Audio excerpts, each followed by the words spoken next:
This is an 8-pin Arduino microcontroller that I've programmed to output an 8-bit serial number.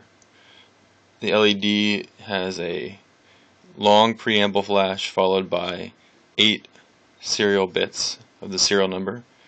Ones are represented as a long flash, zeros are represented as a short flash. You can't really see the difference, but it will be easily readable by a computer.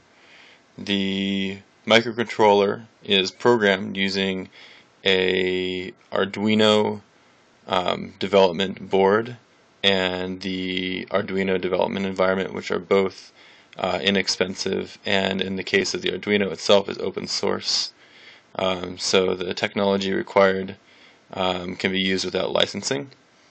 The wiring required to create this circuit is really simple. All you need is power and ground for the microcontroller, and then a single wire carries the signal output, which can be recorded by a digital input that's sampling at a relatively low frequency, which is what our a characteristic of our system. We're only sampling at about 30 hertz, and so this is an appropriate signal to be sampled at that frequency.